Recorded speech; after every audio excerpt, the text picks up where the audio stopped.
What's good, y'all? It's that boy, Easy Millions, and I'm your host of that boy, ETV.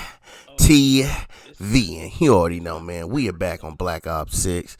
And here we are. Yesterday, we got our Season 1 update. So I just wanted to go over little things that I think we should highlight over these patch notes. But down in the description and in the post, I will link to the full patch notes for you guys to check out for all the modes like zombies and all the little things like the breakdowns for the weapons and all of that, man. But I'm gonna go here and highlight all the important things for y'all right now. Now, the first thing I want to talk about is we are getting new multiplayer maps at season launch. We will be getting Hideout, which will sharpen your combat skills in this mid-sized multiplayer map featuring an extensive training site, including target practice, an obstacle course, and a lifelike recreation of a vault and security room to help plan for the next mission to hit the Lutazi crime family, man. We have Heirloom, which is the 6v6 and 2v2 map, where you crash a private showing of Lutazi family art to create a diversion for the other rogue Black Ops team as they execute the real job. And we are getting Extraction, which is a 6v6 map, as all hell has broken loose in the aftermath of the Crimson One ambush when the attack on Lutazis goes sideways, man. So we're getting 3 new maps. I haven't had a chance to hop on yet, but I will be on today playing, and I will give my thoughts on that then. But I'm hoping that these maps add a little bit more dynamics and they're not just more schmedium maps that we've been getting, man. Next thing I want to point out is we're getting new multiplayer modes, and on season's launch we'll be getting Ransack, and Ransack sees you looting gold bars from crates dotted around the area of the operations on 6v6 maps. Once gathered, secure your loot by bringing it back to your team's stash. And during the end season, we will get Prop Hunt, which prepare for an infamous game of hide and seek as the fan favorite Black Ops party mode is back. Dropping the multiplayer map adds a prop or hunter, man. So we already have Ransack. I'm gonna have to try that out and see how it goes. It seems like it might be somewhat of like a multiplayer version of like Plunder from Warzone, so that might actually be pretty cool, man. And then in season we got Prop Hunt, which we've gotten before. Me personally, I don't really rock with it, but I know a lot of people do, man, so I'm happy for that, man. Now, the next thing we're going to highlight here is we are getting new weapons, and on season's launch, we'll be getting the Craig C, which is an assault rifle, which is also coming in the battle pass.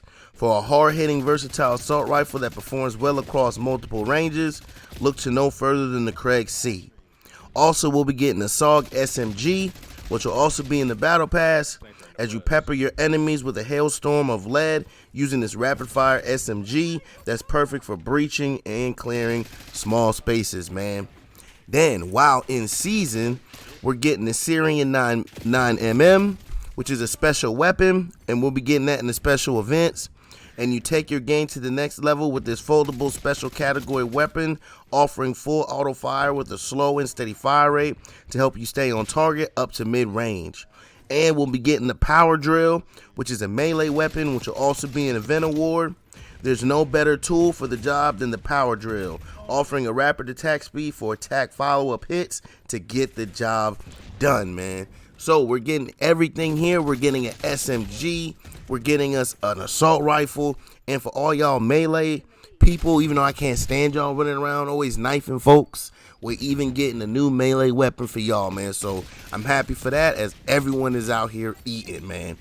Now, the next thing I want to highlight out here is going to be the new multiplayer perks. And for the season launch window, they're going to add the Shadow Strategist perk, which will make you undetectable to enemy traps and mines.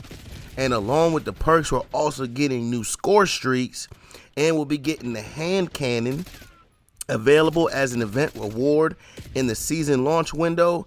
This mid-level Scorestreak allows players to equip a massively powerful handgun for a finite amount of time.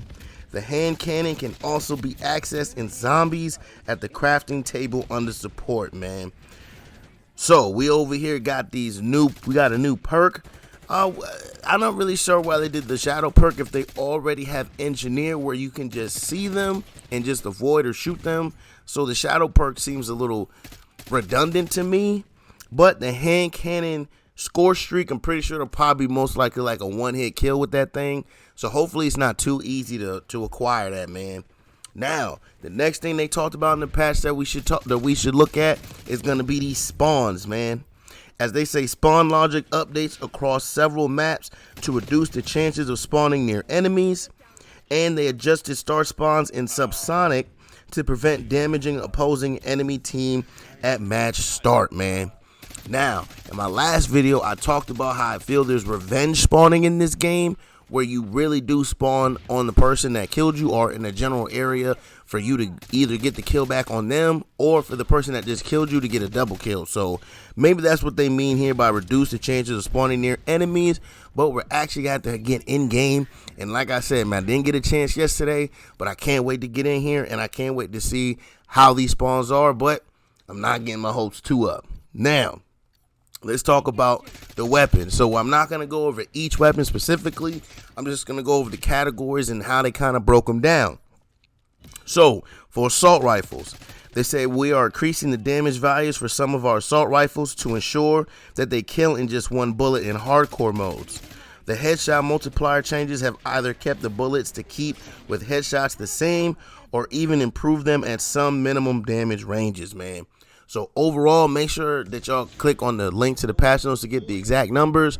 But basically, all assault rifles have had their damage values increased over the range, man. So even the M4, I think like the damage over each distance went up by 1 point or something like that. So make sure y'all check out the patch notes to get the exact numbers. Now for the SMGs, they only had one change, and that was to the Compat 92. And it says here that the Compat 92 can now kill with one headshot in hardcore modes as its max damage range. Bullets to kill at the minimum damage range has not changed, but the headshots will now be much more effective at that range, man.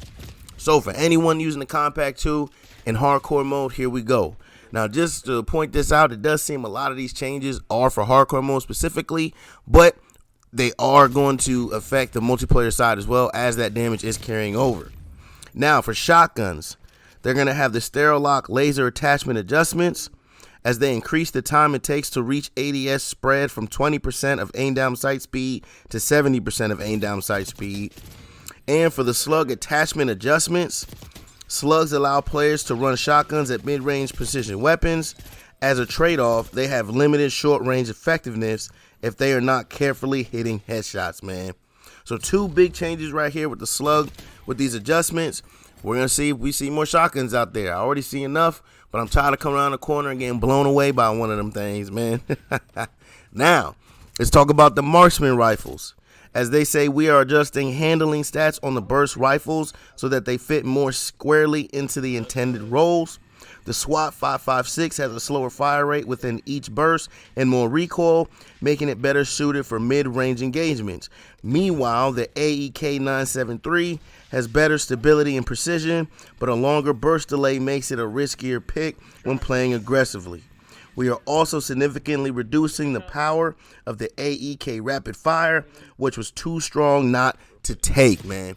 Now, personally, I just started using the AEK, and if I'm not mistaken, the background gameplay is actually one of my games using it, but I've been trying to hurry up and level up to get to the rapid fire, but now they've adjusted it, so hopefully when I actually get up there, the rapid fire is still something to really talk about. But it seems that they are addressing the burst weapons as the AEK and the SWAT, even though personally I think the SWAT is garbage, but I use the AK though. But both of these guns seem to be getting addressed here, man.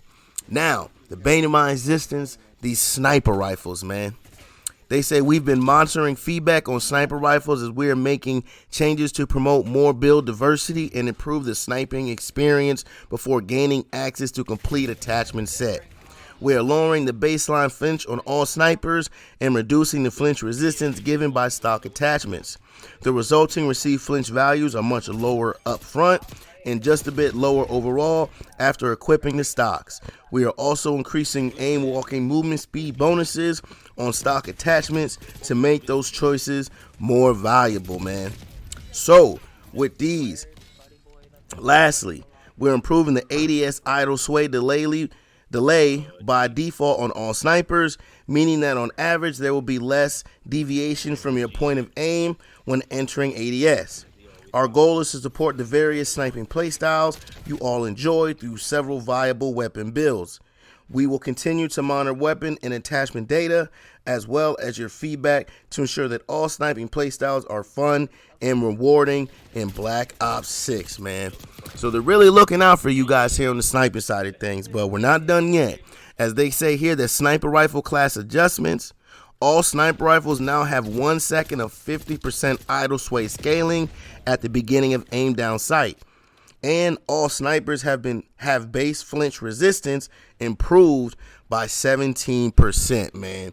So all y'all people that run around with them snipers, y'all just got some changes.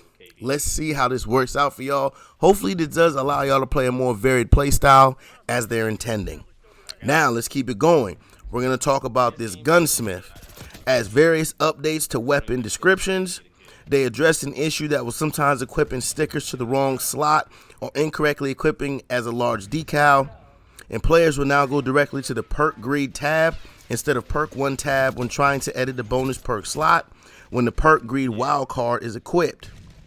And for perks, slight reduction to ninja footstep volume. Additionally, we've made some slight reduction to default footstep volume. And they addressed an issue that prevented Gearhead from being able to booby trap enemy care packages. And they addressed an issue that prevented equipment from replenishing with the scavenger perk, man. So just some quick changes here to Gunsmith and perks, which is always a beautiful thing. And we can't wait as we're finally going to be having some skins here, man. As I know we are getting 2 of them. One is actually for, I think her name is Sevi. So we will be definitely getting one for that. Can't wait for these extra operators to come out. I'm tired of seeing the same ones running around. So hopefully these next ones come out and we'll be good to go, man. But these have been the most important things on the patch notes that I think that needed to be highlighted. But like I said earlier in the video, down in the post and in the description, I will have a link to the full patch notes for you guys. So make sure y'all go down there and check them out so you can see things like the exact damage numbers for your favorite guns, man. But this has been another patch notes video for y'all, and I hope y'all enjoyed it, man. But as always, please like, comment, subscribe, follow, share, become a supporter, and catch me streaming on Facebook Gaming and Twitch at that boy ETV. Now, catch you on the next one, baby. I'm out. Peace.